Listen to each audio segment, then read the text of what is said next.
Hello, everyone. My name is Victor. I am the Occult Technician, and this is Mind War. Season 2, Episode 8. Mind War is brought to you by the Kill Podcasters Network. Mind War is sponsored by Victory Work Apparel. Use promo code MINDWAR. Join the Mind War today. Enlist at patreon.com/mindwar.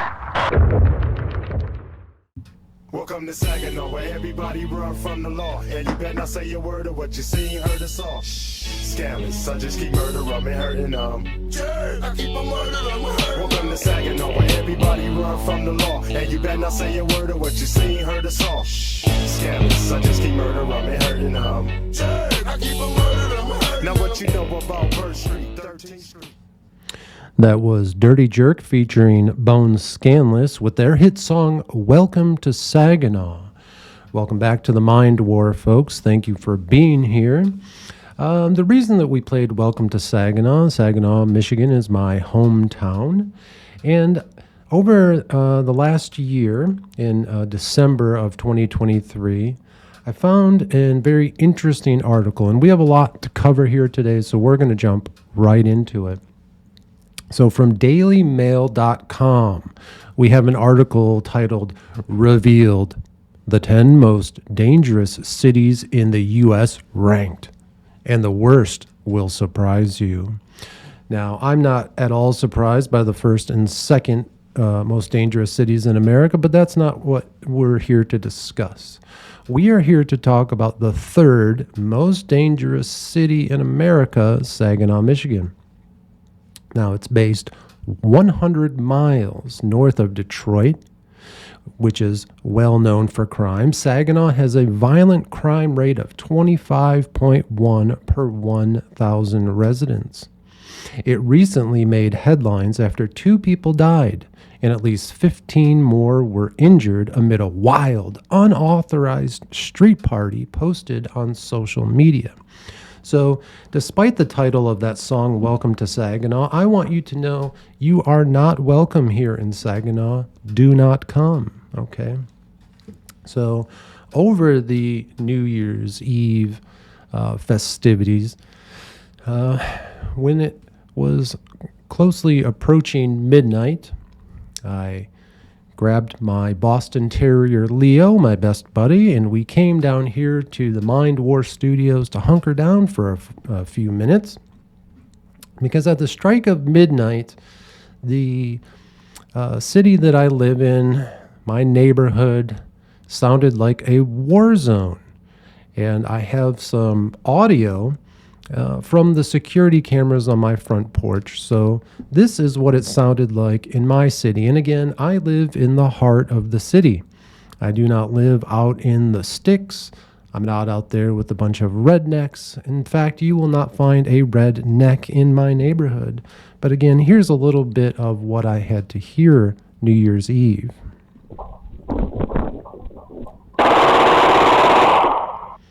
That's right, folks. That was fully automatic gunfire. And based on the proximity of the sound, I would guess that it may have been one of my very close neighbors. So, you know, when I was a Marine in Marine Corps boot camp, we used to be trained to, when we heard gunfire like that, to pick up our rifles and run towards it.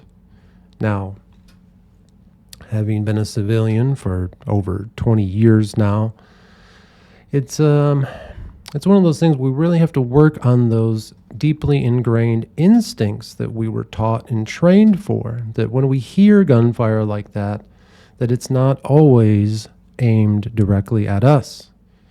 So, one of the things I like to do is when I know some type of event like this is going to occur where there's going to be a lot of gunfire, I like to hunker down, because again, back in Marine Corps boot camp, we would sing a little lullaby to each other as we fell asleep every night, and it went a little something like this. What makes the grass grow? Blood, blood, blood. What makes the blood flow? Kill, kill, kill. Now, folks, I still sing that lullaby to myself and to Leo, my Boston Terrier pup, every night as we fall asleep.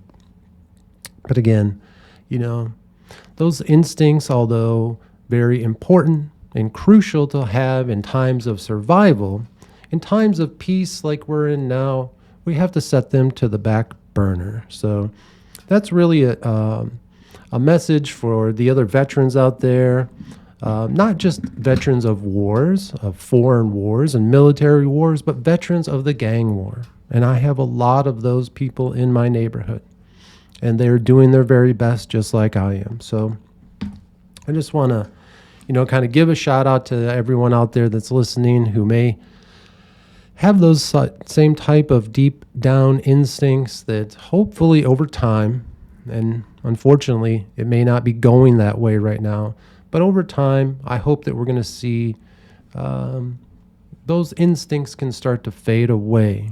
Okay, so that's part of the mind war. It's what we deal with every day. I thought that was an important topic we should bring up. Now, let's jump into what I'm going to call the Rainbow Rewind. So on the last episode, I spoke about the rainbow art that you see here in front of me. And I talked about how this is one of the first art projects that I created when I started my 7-year art project.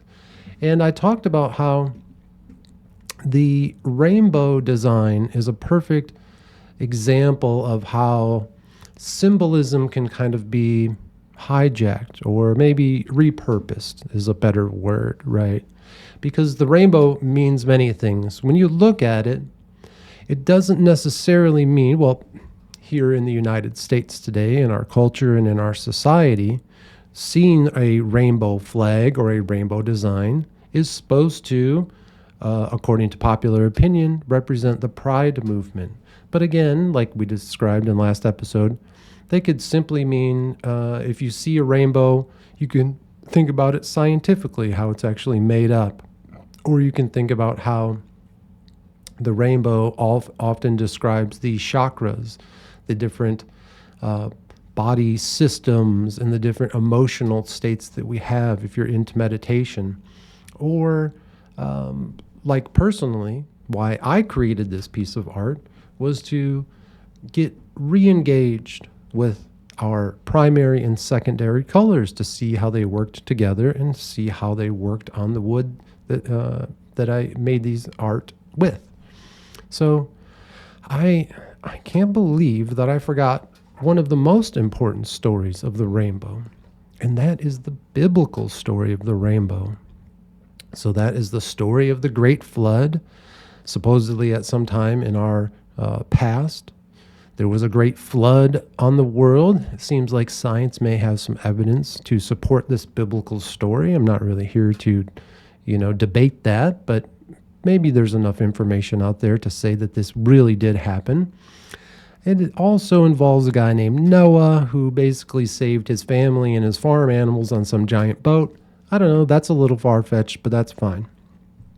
But the reason I wanted to bring that up, we find it directly from the Bible in Genesis 9. And let me read that for you here real quick. Never again will the waters become a flood to destroy all life. Whenever the rainbow appears in the clouds, I will see it and remember the everlasting covenant between God and all living creatures of every kind on the earth. So what does that mean? Basically, when you see the rainbow, it is supposed to be a representation of God's covenant to mankind that he will not destroy humanity with a flood of water. Because remember, folks, God has made another promise to us that in the future, when he destroys humanity, it will be with fire. So, folks, let's jump right back into the First Earth Battalion. Like I said, we have a lot to cover today, so let's go ahead and get right back into it.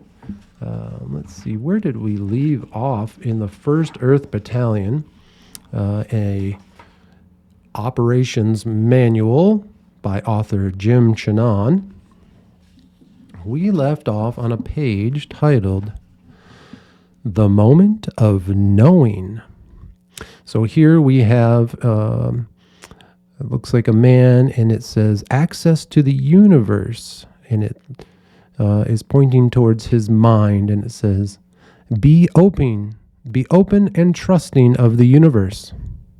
Take a moment before you make a decision or generate a reaction to check your intuition. It's that moment of quiet where you let all the truth that is in come in. For some, the Om or energy hands will prepare the answer. The answers are simple yes, no, not now, or danger. Then, if you must, give the problem to your rational biocomputer. So trusting the universe, trusting that intuition, okay? Here in the mind war, your intuition is very important. It's something that over the seasons, as we grow, we're going to come up with new tools to work on our intuition. And it's one of those things, folks, that we can describe it and we can do our best to teach it and understand it, but only you can believe your own intuition. And often what happens is that there's going to be some type of situation in your life that you're put in, some type of event that occurs that you have to deal with, and your intuition is going to tell you to go this way or that way, and you're going to ignore it. That gut feeling, you're going to say, well, my logical mind says that I'm going to continue forging the path forward, even though my intuition and my stomach says, no, turn back. And when we do that, it often leads to, well, not the greatest situation. We might find some troubles coming our way. And the reason that we're talking about that right now, and the reason we're saying that is because I want you to be conscious of your own intuition, that universe speaking to you and speaking through you. It's trying to guide you. It's trying to give you the answer. So be conscious of your intuition.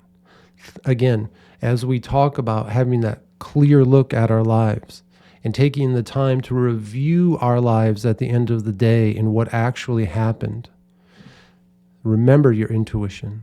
And when you have that gut feeling, if you turn against it, make sure you take note of how that situation ended. All right, folks, the next page, we have omnidirectional thought. So we have a chart here with, it looks almost like a compass. And towards the top it says the mystical, the new age, the traditional, Eastern philosophy, and space age technology. Collect strategies by collecting people and points of view. The more you own, the greater your chance of success in any situation. Omnidirectional thought. The first Earth is not mission-oriented in its potential. It is potential-oriented. That means we shall continue to look everywhere to find non-destructive methods of control. J.F.C. Fuller, the father of mechanized warfare, was an omnidirectional thinker and a member of the world of the mystical. So, the potential, we're going to be oriented towards the potential. It's a lot like your intuition. When things arise in your life that look like a great opportunity, that is that potential. We are going to look out for things that may be coming our way that are going to lead us into success. And when they do, we're going to follow that intuition. We're going to listen to the universe and our gut, right? As above, so below, okay? We're going to listen to the universe and our gut at the same time, and we are going to accept any of those potential opportunities for success that come into our lives.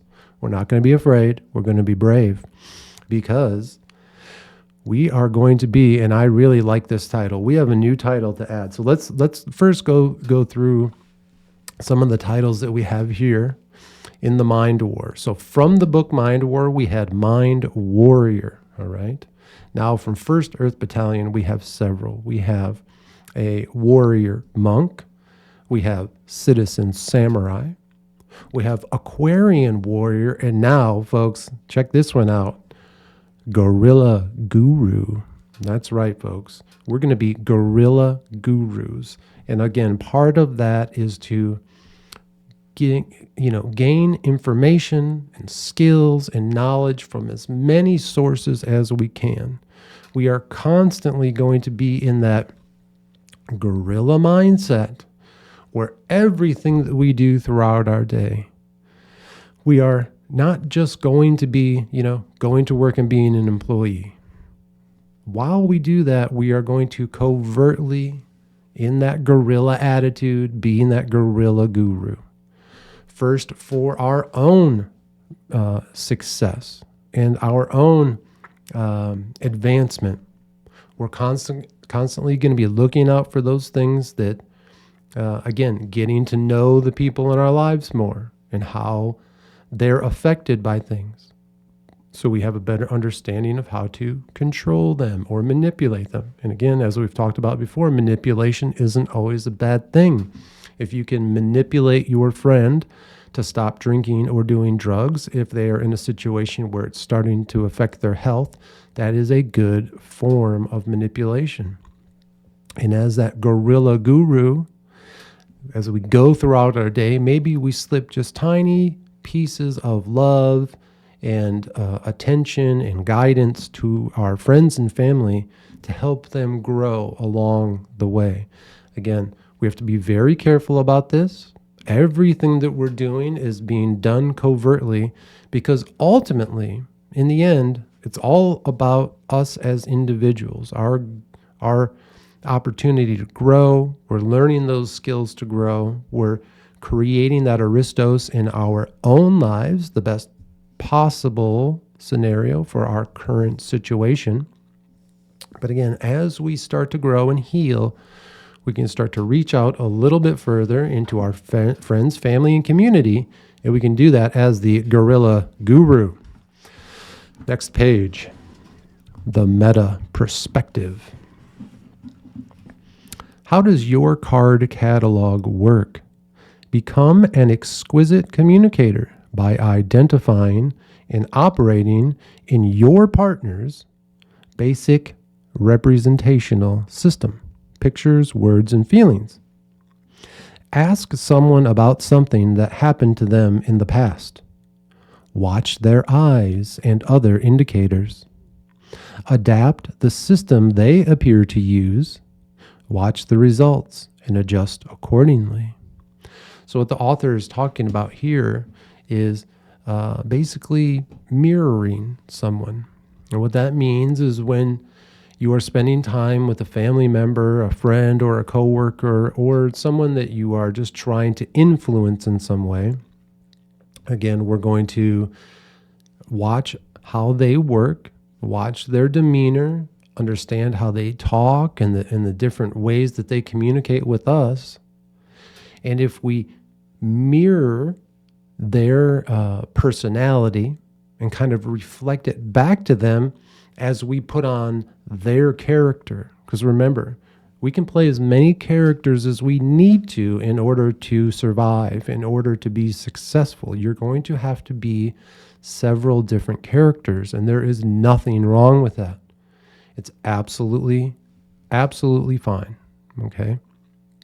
And so again, part of that is understanding the people that we're communicating with, You mirror their personality, their way of communicating with you, and when you mirror it back to them, and especially if you're doing it in a loving way, if you're doing it in a way that is supportive and you're not mocking them, right? We're not going to mock them. That's not going to help us. That's going to turn them against us, okay? But if we do it in a loving, caring, supportive way, showing that we hear them, that we understand them, it's going to work miracles, folks. They're really going to open up to you, and they're going to start to look to you for leadership and guidance and support, okay? So the author says here, with pictures. So we have check your breathing, your tone of voice, use words like, and remember things with eyes, okay? So an interesting part of watching people and how they communicate to us. So author Robert Greene of the book, The 48 Laws of Power, the book that we are working from over on the Mind War Patreon. You can find us at mindwarpatreon.com and list today. Author Robert Greene, I saw a video from him the other day, and I've heard him speak on this subject before, but this was a great video. He said, if you want to kind of understand how someone really feels about you, you can do a little trick. And he said, basically what you're going to do is if you see them standing with their back towards you, and maybe it's the first time during that day that you have communicated with them. You haven't seen them all day, but you walk into the building and they're standing there with their back to you. What you want to do, and I know this sounds a little sneaky, but what you're going to do is you're going to walk up to them quietly and tap them on the shoulder. And you're going to be very focused on their face when they turn around to look at you. Because there is going to be a microsecond to where when they first see you and recognize who they're now looking at, who tapped them on the shoulder, their face is going to give you the exact, honest impression that they have of you. If they turn around and see you and they look disgusted, guess what, folks? They're not your friends. But if they turn around and look, and that little second, that little glimpse, you see them light up. You see their eyes light up. Maybe their face becomes flush. That is a friend. That's someone who is truly happy to see you. So again, that's watching their eyes, watching their body movement, right? And with words, I hear you. I understand what you're saying. It sounds very logical. And again, you're going to watch their eyes as they communicate with you. When someone's talking to you, if their eyes are darting back and forth, right? And maybe their breathing is high or what, we can start to understand that maybe they're trying to mislead us, right? Or, if you're watching the Mind War here and you see me looking around, really a lot of what I'm doing is trying to grasp for the words and the ideas out of the universe, out of the atmosphere to try to talk with you, right? Next we have, with feelings. Does that feel right to you? It seems solid to me. This is some heavy stuff, all right? So again, feelings come and they are expressed to us in many different ways. And we're going to focus on how those people in our lives communicate with us through their feelings. Next page, balance the load. This is an underrated resource capable of reforesting the country. The older generations could green up the cities they built. There are no old people. There are just those who are suffering from hardening of the concepts. The world constantly gets more rich and more aware. New ideas, a greater array of sensitivities embrace each new generation. We are getting better. More chronologically old people are as new as the latest thing they learned.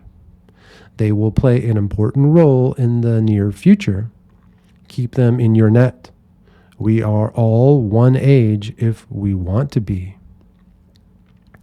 So, folks, again, I'm a middle-aged guy in my mid-40s, and I often joke that I am an old man. And I think the author's correct, is that we are only as old as we act. We are only as old as we want to be. So one of the things that I do to try not to be too old, physically I may be old, but mentally my goal is to try to keep up and constantly be learning new concepts, learning new ways of doing things. And that's exactly what we're doing here in the Mind War podcast. We're working very hard at learning new ideas, new tools to help us deal with those around us, help us better succeed throughout our day, and be successful in life. That is really the big goal here, folks. So, this is a Mind War public service announcement. Ladies and gentlemen, in today's Mind War public service announcement, we look to an article from The Hill titled Multicultural Americans to Become Majority Population by 2050. A new analysis has found that minority Americans will make up the majority of the nation's populations by 2050. Using data from the American Community Survey, Collage Group found that since 2021, America's multicultural population has increased by nearly 4 million. About 192.2 million white Americans make up about 58% of the population. Black, brown, and yellow, including other races, account for about 141.1 million Americans, according to the group's report. By 2050, brown Americans are expected to have the most population growth, an increase of about 6%, while the white population is expected to decrease by 11%. Okay. So you might be asking, Victor, why are we talking about this in the Mind War? This is a very sensitive topic, the topic of race. But it's really the headline that we are going to focus on about the racial majority and racial minority, they say here in the United States. But, that really is the old way of thinking. That is that old paradigm. Because as President George H.W. Bush told us in a speech from the Oval Office, which we will see now, we have before us the opportunity to forge for ourselves and for future generations a new world order, a world where the rule of law, not the law of the jungle, governs the conduct of nations. When we are successful, and we will be, we have a real chance at this new world order, an order in which a credible United Nations can use its peacekeeping role to fulfill the promise and vision of the UN's founders. So what President George H.W. Bush just told us is that we are now a part of what he calls the New World Order. I like to think of it as a singular world government, a one world government, as they say. And a lot of people, when they hear that, it's very frightening. It's sounds like a conspiracy theory, something that we should be against, and I disagree. In the New World Order, countries now become states. Okay? So when we talk about demographics of countries, we're really doing a disservice, in my opinion, if we read racist articles like this that talk about the racial division in a specific country. I consider it to be mis and disinformation, because those articles are not looking at the worldwide racial population and demographic breakdown. Because, folks, in the New World Order, We are no longer just citizens of the United States of America or whatever country you may be living in. We are what I like to call New World citizens.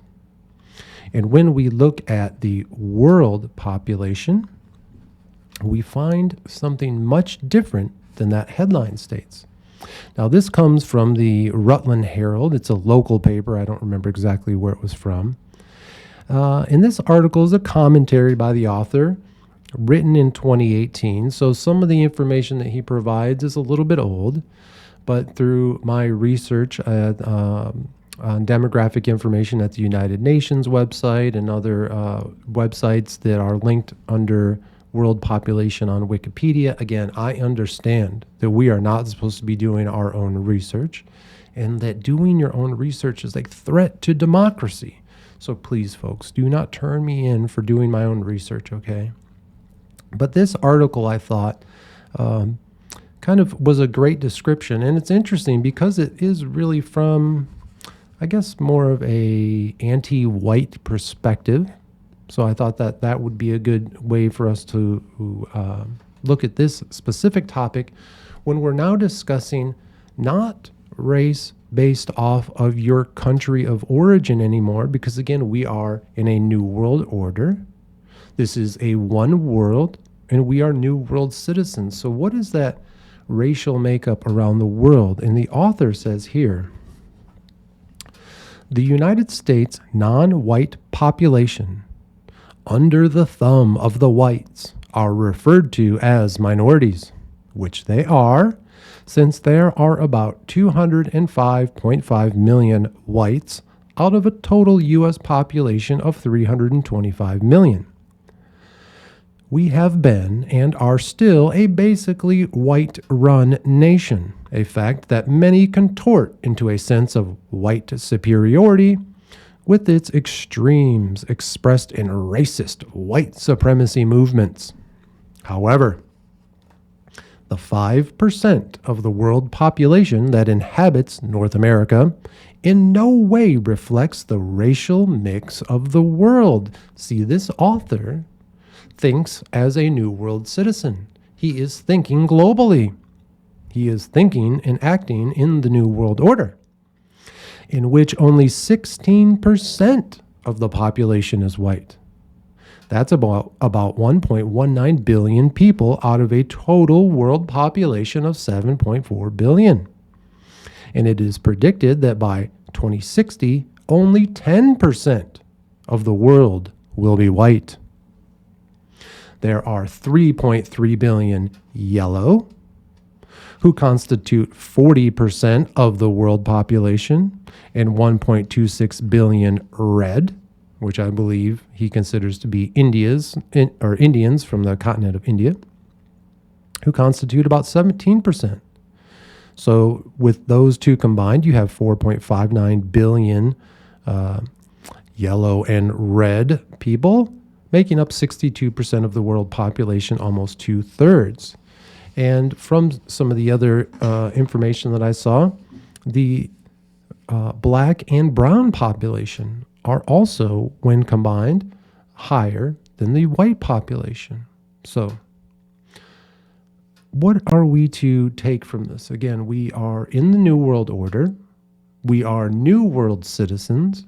We are going to reject articles that talk about racial demographics based on country, because those are no longer, viable ways of reporting. We are only looking at the world population. And from this, we see that white people are actually the minority in the world. And so I suggest to all the white people out there that you start acting like the minority. Now, I'll leave it up to you to decide what that means.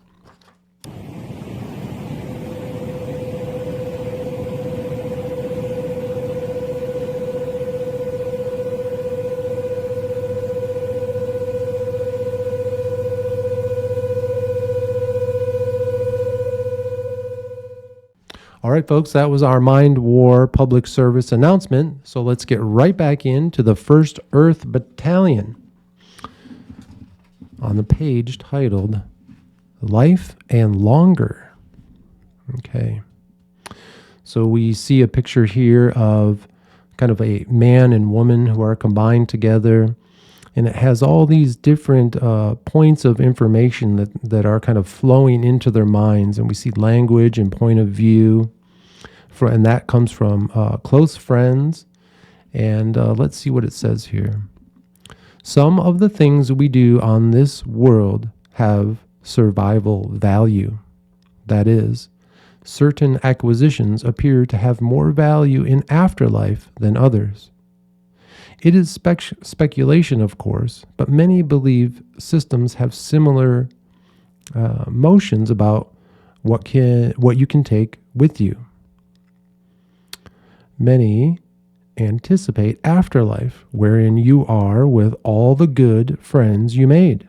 Points of view and languages directly contribute to the number of ways you can know something. Both contribute to universal intelligence. What counts? Knowing what God knows is getting more like God. Okay, so he's definitely bringing in some spiritual aspects, some spiritual talk of the afterlife, but he's talking about a very important topic, which is, again, like we said, being that guerrilla guru.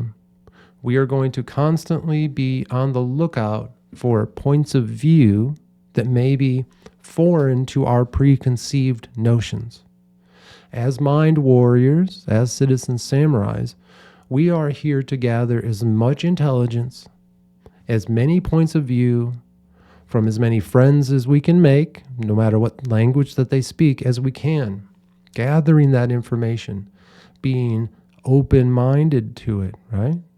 So again, we're going to harden our hearts, meaning if we have preconceived emotions about different people, different ethnicities, and the languages or religions that they, languages they speak or religions that they practice, we are going to harden our hearts emotionally, and we're not going to have those preconceived emotions that may have come from past events, and we're going to have open minds. We're going to be very open to what they have to say, because they might have some very important information. And wouldn't that be a failure of your intelligence gathering if you weren't open-minded to what they were trying to say, if you just shut them down because who or what they are? That would be so sad. What a sad way to live in order for us to win the mind war. Because again, it is us new world citizens who are fighting this mind war, and we are all in it together. And the amazing part is this mind war, okay, has no other, human enemies, right? We're not here in the mind war combating other people specifically. We are more looking at the organizations, corporations, and institutions that when, these destructive ways of living and the destructive things that they're trying to push upon us and our culture and our society, that's what the mind war is really fighting. Again, it's not people. We're not talking about physical war against people. That's the old way of doing things, right? It's much easier to win that type of war. We're trying to win that mind war, the hearts and minds, okay? And so that means that, again, everyone is involved, no matter who you are, what your religion is, what your belief is, whatever your belief systems politically, any of those things. We're all in this together. We're all fighting the mind war, because ultimately there would be no need for physical war if we can win the mind war. Ultimately, we can destroy all of those negative things that are coming against us. This sort of need that the people at the top have to control us through, unhealthy foods and addictive social media and television and things like that. This type of stuff wouldn't be needed. We could live healthier, happier lives once we all understand that we are fighting the mind war together. Next page, shifting gears. So it looks like we have a man sitting Indian style, maybe near some speakers or something, and we have the word Om. The 0 point, the clutch, or the 311. The Om is a sound, a symbol, and a thought of deep nothing. It works like a clutch that releases you from whatever mode you are in and places you in the 0 point. Om is atomic neutral. It is the place between all places. It is the silver lining between your thoughts and all thoughts. When you chant, when you breathe or visualize the Om, then you are moved to your most flexible point. From there, all other points and all other truths can be revealed quickly. So, one of the tactics that we learn from the Gateway Experience tapes, from other meditation, like the author is talking about here, just simply meditating with the word Om, right? That is a way for us to center ourselves. We've talked about making sure that we center ourselves physically and emotionally on a daily basis, sometimes multiple times a day if you're having a rough day. And taking that minute to do your breath work in your mind or even vocally saying Om. Taking that time to get into a deep, relaxed state and open yourself up to the universe, open yourself up to that intuition that is inside of you, making sure that you're listening to your gut feelings, okay? So we've got a theme on this episode today. We're going to try to be open. We are being open to the things that are coming into our minds and our hearts, but we are also going to make sure that we're still thinking logically. We are still making sure that when we receive this information from all of these separate data points, that we are filtering through it. We're using our common sense and our best judgment. But one of the ways to do that is to have that clear head, again, by centering yourself with the Om. Next page. Patterns of power. Freedom comes from having the mundane, everyday activities in your world packaged into a tight pattern of order. It doesn't mean that we should be in a mechanical stupor when you're doing them. It is good to taste the moment in everything you're up to, but don't let the routine of life consume your day. Organize your personal work into a pattern, thereby powering up the time left for planetary service. So sometimes it does feel like when we go about our daily routine, it's very mundane and it can feel somewhat robotic and we get caught up in it. Sometimes you can go all week just living through your routine, mundane pattern, and at the end of the week, it's like you almost were just hypnotized through the whole thing. You worked so hard. You didn't take any time for yourself. And it's a lot like, again, we've talked about being careful with that social media, the TikTok and Instagram and YouTube shorts and things like that. If you catch yourself on TikTok for 1 hour straight where you don't even watch a single video all the way through, and at the end of the hour you don't even know what just happened, again, you got sucked into that hypnosis. That's part of the mind war. That's one of the tools that they use against us. But that can grow. That same tool can grow larger, and it's more powerful when it's put into your physical world where you're out there doing your physical, mundane job every day, and they are, working you into this robotic-like state. It's important to make sure that we break that hypnosis multiple times a day, remind ourselves why we're really here, and make sure that we save time for our planetary service. Whatever that service is, again, here in the Mind War Studios, I'm not telling you what you should be doing. That's not it. I'm not saying that you should be going and doing this and, learning this religion or this political philosophy. Not at all. That is not what goes on here. What we're trying to do is get some of the tools that we need to be open to new ways of living, new thought patterns, okay? And so whatever your planetary service is, that's up to you and your local First Earth Battalion mind warriors. So here we say, some are ruled by rules. They want a formula to go by. They are efficient and serve, but they are not free.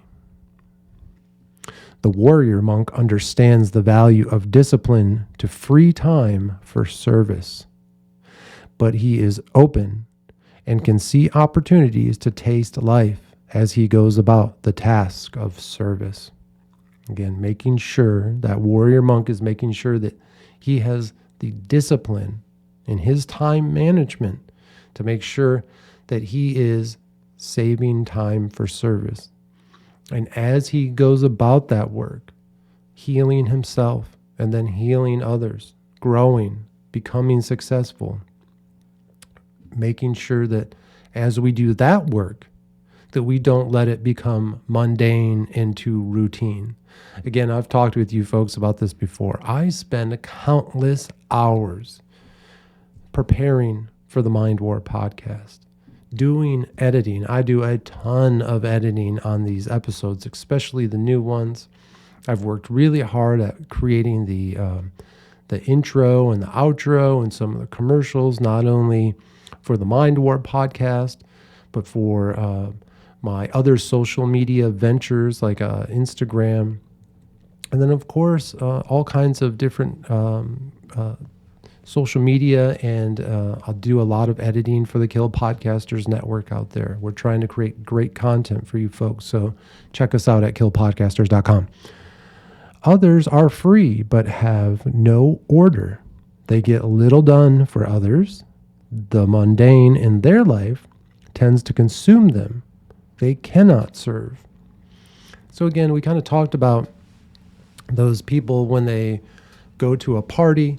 You have the one person over here who seems like they really just can't get involved with socializing. It's like they're not quite there. It's very robotic, right? And then you have the other person who they're just so into it. They love it. They're social. They're having a lot of fun. So again, we're talking about people who are ruled by rules. That's kind of that first group of people who have a hard time, enjoying life as they're living it. They're just focused on what comes next.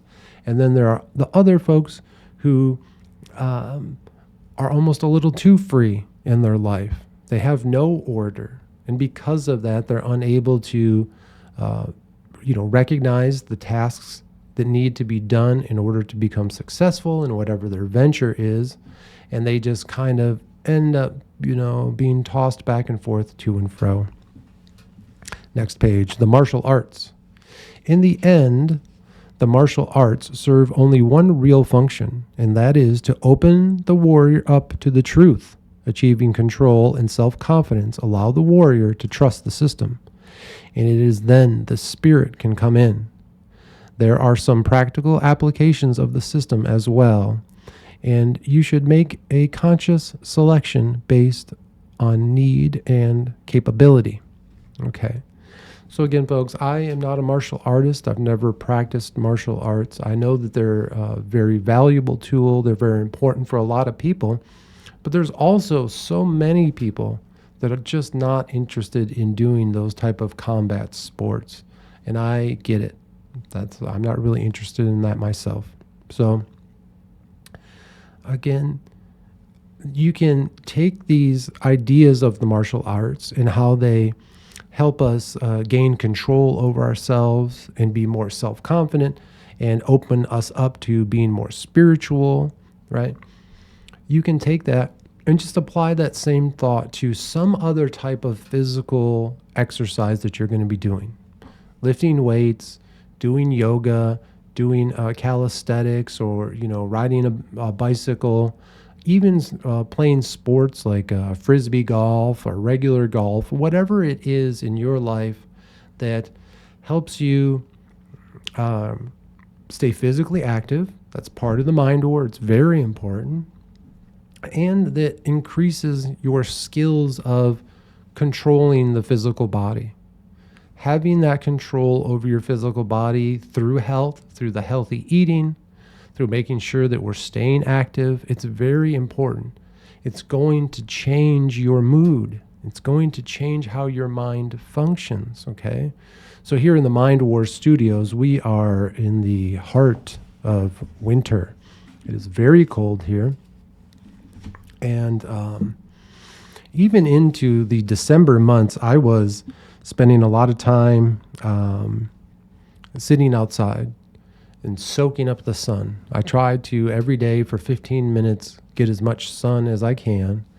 And over the last few weeks, since it's been so cold and it's really been gray outside, it's been very difficult to do that. Today, it was definitely freezing outside. It was like 15, maybe 20 degrees. The wind chill was really cold, but it was very sunny. And it was very interesting to be able to go outside, sit in a chair with just my shorts on, surrounded by snow.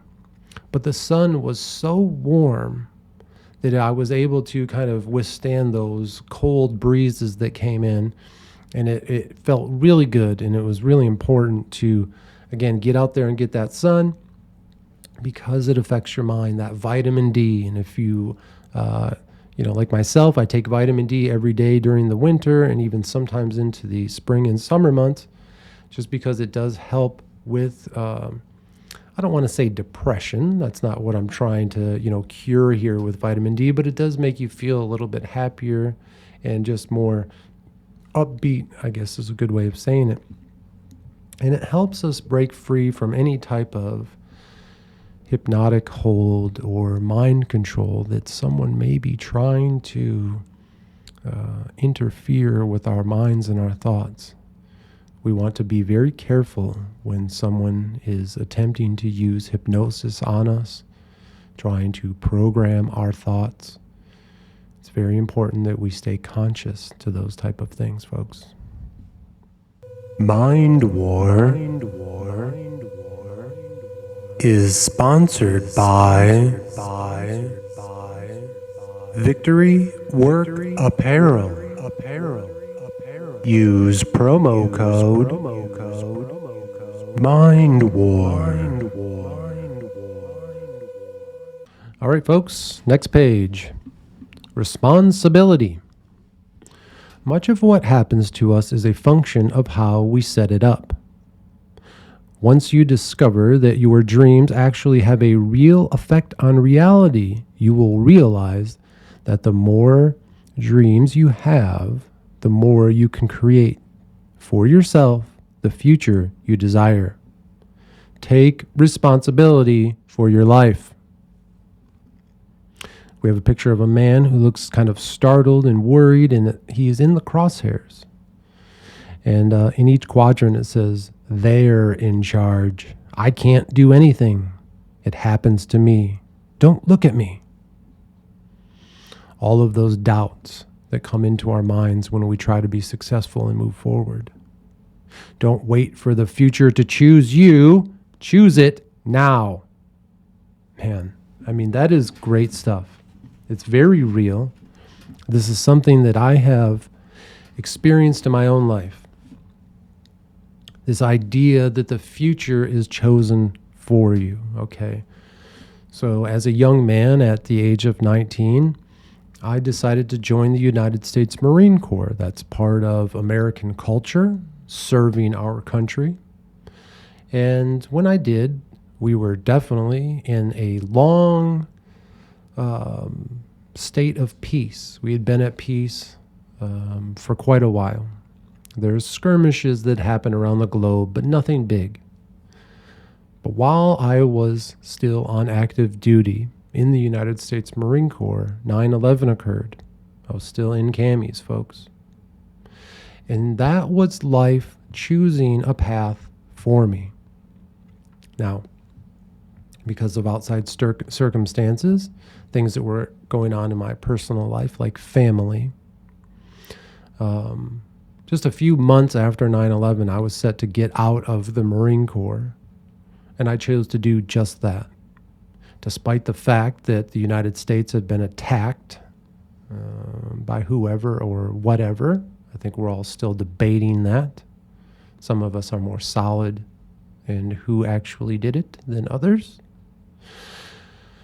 But, despite that fact, I knew that it was more important for me to be a father and husband. That was where my priority lay. But instead of just getting out of the military and just, moving back home and having nothing to do with the coming wars, I decided to dedicate myself, because I had only done 4 years active duty at this point, and in the military, you get to retire after 20 years. And I really thought, okay, I need to take a long-term look at what I'm going to do, because life has chosen this path for me, because I decided to join a war fighting organization, the most powerful war fighting organization in world history, the United States Marine Corps. And because of that, war happened.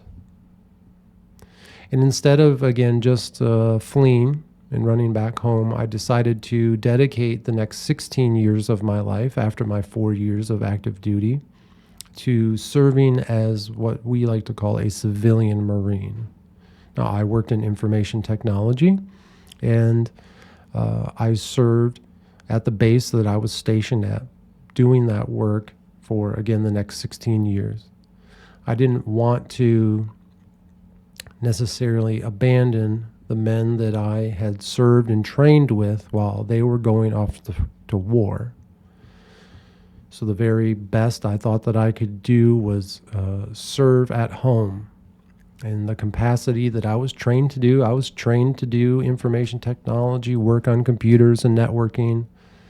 And so I thought, okay, let me stay home and do that. And that's exactly what I did for another 16 years. And that is life kind of, again, choosing that path for me. I mean, I chose the path to go into the military, but the outside world chose war and kept me there.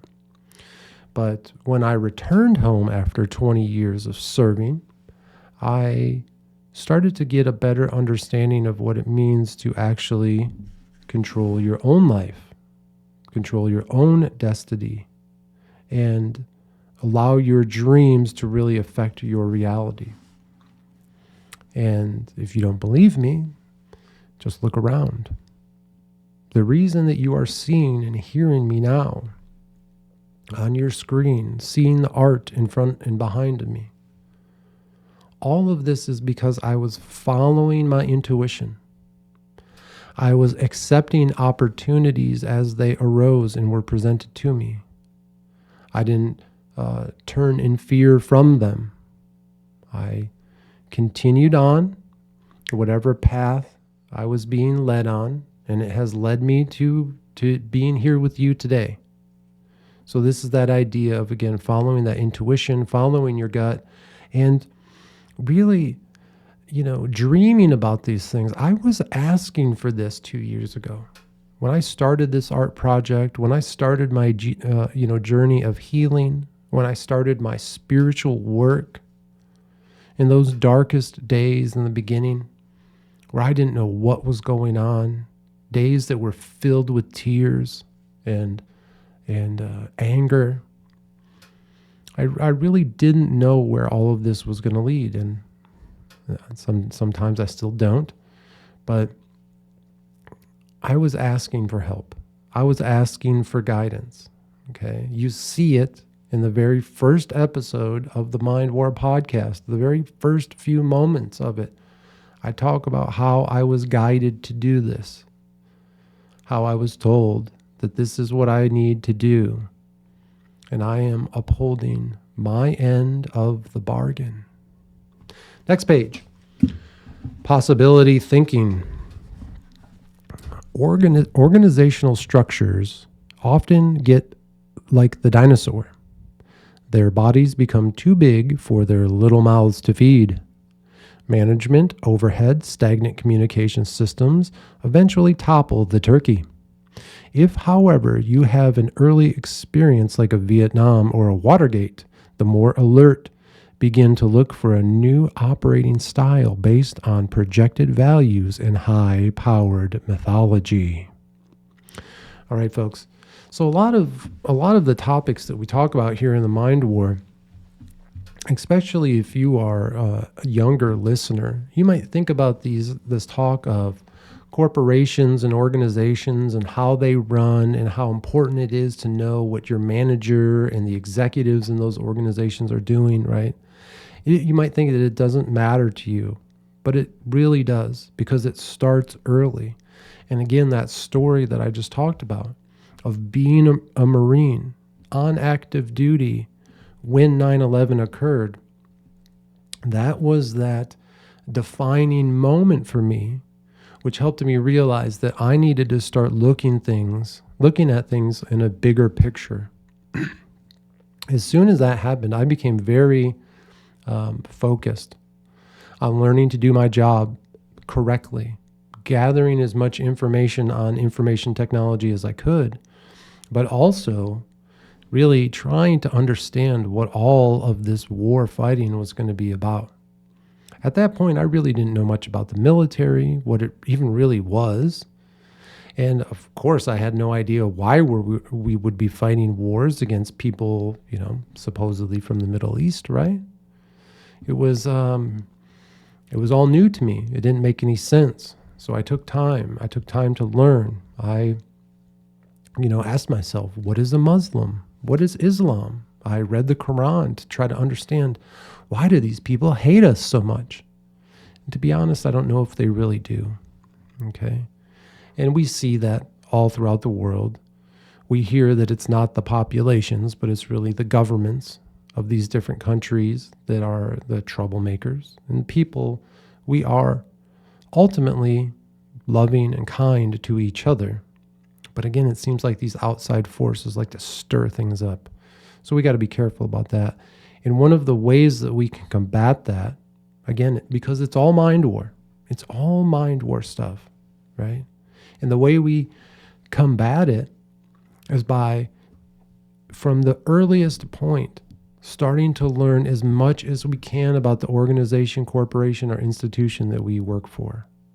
Because when you start to learn every level of that organization, every management tier of your corporation, right? Not only are you going to become more successful because you're going to know how to then step into those, but you're also going to understand a broader picture of how all of this works and why things work the way that they do. And once you understand why things happen the way that they do, we can start to change them. That's correct. Change comes incrementally. Now, when I was in my 20s and 30s and, just after I left the Marine Corps and got into civilian work, I was looking at technologies that were 20 years advanced. A lot of the technologies that I was trying to work on are just coming to fruition today. And as an excited young man, I was really frustrated that the old folks at the top just weren't listening. Now, if they would have, the institution that I worked for would probably be extremely rich and famous today, simply because we would have been so forward looking and we would have implemented technologies that were decades in advance. But that's fine. It takes time. But it's important to, again, understand where we're going, why companies work the way that they do, so it can be a tool for you to succeed. Because that's why we're listening. That's why we're doing this work. It's about individual success first, healing yourself first, growing, becoming successful in the things that you want to do, so then that way we can reach out to others. So next page.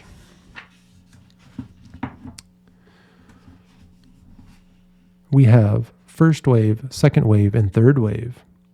first wave thinkers or flat world folk are apt to raise their index finger and say, I'm going to tell you one thing. The second wave rational or reductionist thinker will assert that this or that will do. There isn't much middle ground. And the third wave thinker is a possibility thinker. He knows the more options you generate, the better your chances to know or succeed at some task. He will say this and that will do according to the situation. So again, we heard that term third wave thinker. So now we kind of understand what it means. And that means thinking, being open to possibilities. Again, the theme of this episode of Mind War is we're going to be open to opportunities as they arise. We're going to be open to listening to our intuition as these opportunities do arise in our lives. We're going to think about them with common sense to make sure we're not rushing into something that's going to end up blowing up in our face. But being open to those opportunities are very important. Uh-oh, folks, you know what time it is. This is the Mind War Police. Shut off your minds and come out with your hands up. Oh man, they are after us, folks. So we got to be really careful here. And let's see what the Mind War Police have to say. So folks, wow, we are going to be talking about another difficult topic that involves race, and that is the topic of reparations. That's right. Reparations are back in the news, folks. So from the New York Post, title of the article is Squad Lawmaker Explains Creative Way to Pay $14 Trillion in Slavery Reparations, Moral and Legal Obligation. A New York lawmaker wants the federal government to push a $14 trillion reparations measure. Representative Jamal Bowman, Democrat from New York, wants the federal government to be held accountable for slavery and the aftermath of it. It might be possible for it to be paid out over 5 or 10 or 20 years. You could take that $333,000 and break it up into monthly checks over X amount of time. There are creative ways to do the right thing and do what needs to be done, says the representative. Now, you might be saying to yourself, well, Victor, this is a very divisive topic. Why are you talking about it on Mind War? There's no way that you support reparations, right? You'd be wrong, folks. I do support reparations. For those people whose ancestors were affected by slavery, absolutely should be repaid. They should be cared for and given the opportunity to heal from the damage that was caused in their past. Now, where I disagree with Representative Bowman is that this idea that the federal government should be the one paying this $14 trillion in reparations. That's an amazing number, folks. You know, when I was young, you know, we only talked in millions, and then it's billions, and now trillions. It is absolutely ridiculous, but that's beside the point. Where I disagree with Representative Bowman is that it shouldn't be the federal government that pays these reparations. Because if that is the case, then it's going to be taxpayer funded. It is our taxpayers, all of us, it is our tax money that is going to end up paying for these reparations, even if we had nothing to do with slavery. My great-grandfather emigrated here from Sweden long after slavery was abolished. We were not slave owners, nor were we slave traders. So here's what I suggest. I believe that the United States should put together a team of researchers, scientists, and historians, and they should find the families of the slave traders and the slave owners. Okay. So what I'm talking about here is a group of highly capable, trusted individuals from our greatest institutions. Again, researchers, scientists, and historians should come together, because I know that these historical records are out there. And what they need to do and present to the American people is a list of exactly what families were slave traders. We should know exactly the names of the families who purchased the ships that sailed to Africa and stole those poor innocent people from that continent and took them to the northern and southern hemispheres here in the West and sold them into slavery. We should know exactly the names of the families who did that and who those families' future family members were. I want to know the names of the great-great-great-grandchildren of the slave traders. Who are they? And how much wealth do they currently have? Are they the heads of major organizations, corporations, and institutions? Are they still some of America's and the world's most wealthiest elite? Wouldn't that be interesting to find out? And who exactly were the families that owned the slaves? We should know exactly who they are and exactly how much wealth was generated through the use of these, what they called commodities back then. Is that wealth still in existence? Because that's where you find your reparations. Don't come looking to me and my family for your reparations. You will not find it here. Don't come looking to me and my family for white privilege. You will not find it here. Like I said, my great-grandfather emigrated here from Sweden, and when he did, he found a little plot of land and he built his home and started his farm. A farm that was in our family until my father, at the age of 7, finally moved off of that farm. I am one generation away from shitting in an outhouse, folks.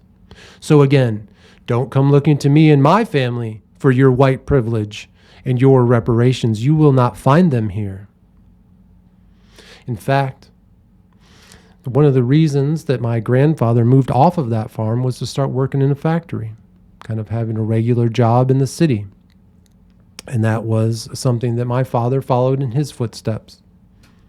He worked at the same factory here in my hometown for 30 years, my father did, building giant robots that were 2-3 stories tall, that were so massive that these machines would actually build the automobiles that we drive today.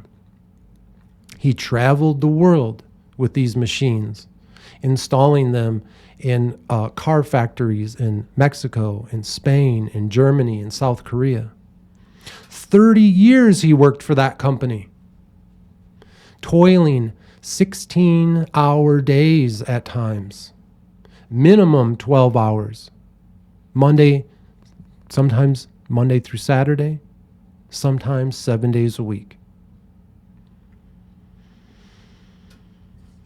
And just before his retirement, after 30 years of putting his money into the pension program there, the company was sold to the Chinese. Some Chinese company came in and swept up the factory that my dad had worked in for 30 years. And he was told his pension is null and void. It no longer exists. I'm not even going to mention the amount of money he was promised every month. But I'm telling you, it would have been life-changing. Instead, he was left with, I think they give him just over $100 a month now. I don't even think he cashes the check out of disgust. So again, when there's talk of reparations, don't come to me and my family looking for your reparations or your white privilege. There was no white privilege when I was going through boot camp in the United States Marine Corps, there was only one color, and that was green. And the only color we desired was red. Again, you won't find it here, because all of you who may be looking at me and others like me as your enemy, I'm telling you, we're all in this together. Now, another part of this article, and this is really kind of a great add-on to why we're talking about this divisive issue in this very divisive, slanderous, racist article that was just published in the New York Post. It is a perfect example for the mind war, and here's why. I'm wondering if any of you out there caught it. If you did, let me know in the comments if you caught why I'm so suspicious about this article. I'm going to tell you now. Representative Bowman is saying that each individual who he believes should receive reparations should receive $333,000. Wow, isn't that an odd number? 333,000. Why not 300,000? Why not 350,000? Why 333? I'm going to give you a moment to think about that before I give you the answer here. 333,000. Why is that so strange? Well, folks, many of you probably have guessed correctly that the number 33 is the highest ranking, the highest rank that you can go in Freemasonry. That's right, the 33rd degree. We hear about it all the time. Okay? So, one of the things that I've been taught from the No Agenda podcast with John C. Dvorak, and I can't remember the other gentleman's name right now. Sorry about that. But on No Agenda, it's a great show, and they break down. These guys have been in media for 30, 40 years doing this type of stuff, making, producing the news, right? And so who better to look for than to break down the news and break down the propaganda that the news is giving to us than veterans like them? So, again, the No Agenda podcast said, anytime you see the number 33 in a news article, whether it's 33 people killed, right? A 33-story building, anywhere that you see the number 33, you can almost guarantee that it is just some type of propaganda used for the mind war. Representative Bowman is not serious in anything that he says. If you are someone who is reading this article thinking that over the next 5, 10, or 20 years you are going to be given $333, it is a lie. It's never going to happen. This is the mind war tactics that they use against you. And they always, every single time they show their hand, they give you little clues to tell you that they're lying to you. And this is what it means to be in the mind war. You harden your heart when you see articles like this. So instead of allowing yourself to be emotionally manipulated and be upset about what this article is saying, no matter what side of the political aisle you're on, you harden your heart to it. And then you open your mind. You look at it with a clear mind, knowing the tactics that they use against us in the mind war. You find their tells, and you realize that it is fake news.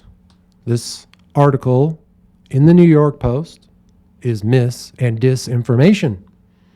And as we know, mis and disinformation is a threat to our democracy that should be, extremely enforced and punished. So I hope that this article finds its way into the trash can, never to be seen again. All right, folks, back to the First Earth Battalion. Okay, so we are going into Chapter 3. We're going to dip our toes into Chapter 3. We're not going to go too deep, but hopefully this will be a little teaser to get us into the next episode. And that is Chapter 3, Evolutionary Teamwork. Once you begin to feel your personal power and commitment, you will ask, how can I serve? This section includes the organizing and operating principles to help you actualize your own evolutionary team. It is not now practical or empowering to have a national or international hierarchy for First Earth Battalion units. What is useful is to build a team in your area that is specifically designed to transform the world around you. We then can share ideas as a grand network working everywhere simultaneously. That's right, folks. The First Earth Battalion, in which we are the Mind Warriors, Citizen Samurais, Aquarian Warriors, Guerrilla Gurus, and Warrior Monks. Okay, we make up the ranks of the First Earth Battalion. And again, this is all conjecture. This is all art. This is all playing a part. We are adding this layer onto a very important discussion. The discussion of healing, not only ourselves, but others around us. Then working towards healing our community, healing the earth, healing the corporation, organization, or institution that you work in, or creating a new corporation, organization, or institution, right? So again, we're putting this fun layer on it. So if you're listening from some intelligence agency, don't get all worried. I'm not recruiting an army of mind warriors to take over the world. That's not what I'm doing here, okay? I'm just simply trying to help other people. I'm trying to help those that maybe are younger than me, who have, oh, hell, if you're older too, but you're still falling into those same traps that we did when we were younger, right? This is what we're doing. We're trying to avoid some of those pitfalls. Hey, learn from your elders. I've already made 1,000,000 mistakes. Why not? Why repeat the mistakes I've made, right? So again, we're creating that evolutionary team because here in the Mind War, we are not revolutionaries. We are evolutionaries. Revolutionaries revolt against things that have already occurred. Their only focus is to destroy the things that have hurt them. That's not our focus. Our goal is once we have healed, we are going to evolve into something new and better. That is our goal, right? So again, we're going to build teams wherever they may be. And here's the interesting part. Again, this was written back in the late 70s, early 80s. So the author talks about your team being local. Now, he also talks about a grand network. And I'll tell you about a grand network, and it's called the Kill Podcasters Network, okay? The Kill Podcasters Network is a small group of podcasters. You have not only the Mind War podcast, but you have Duh Heads and Piss Magazine, American Death Camp, Dylan Goes to Work, Couch Philosopher, and so many more. It's growing every day, and our projects extend way beyond just podcasts, okay? There's all kinds of exciting projects coming up. But we are a network, and we are separated throughout the United States. Some of us live close geographically. The rest of us are just kind of spread out. But it's still a team. And we are at the Kill Podcasters Network here to change the world. And not in a revolutionary way, not in a scary way. Some of us, we're just here to try to make you laugh, okay? We're here to try to provide content to you that is fun and exciting and that maybe can help you relax throughout the day. Maybe you get a laugh or a chuckle as you're listening to it when you're at work or going through your daily chores. That's really what we want to do here. And we want to provide you with our art, the art that means so much to us in whatever form that it comes. That's what our network is for you, okay? So again, this is an example of a First Earth Battalion network, a team. We have a team here at the Kill Podcasters Network. That's what we are, and this is the work that we're doing, providing great content for you, Enjoy it. I'm so glad you are. Again, you can find us at killpodcasters.com, and you can join the Mind War today. You can enlist at patreon.com/mindwar. Over there, again, we're going through the book titled The 48 Laws of Power. Each episode, every week, we're going to do a quick discussion on one of those laws. Each of those laws are just going to be a new tool, a new weapon in your arsenal to help you deal with other people, to help you be more successful, to make sure that you're not being manipulated or gaslit, and being able to recognize those things when people are using those tools against you, okay? So remember, folks, harden your hearts and open your minds, because this is Mind War.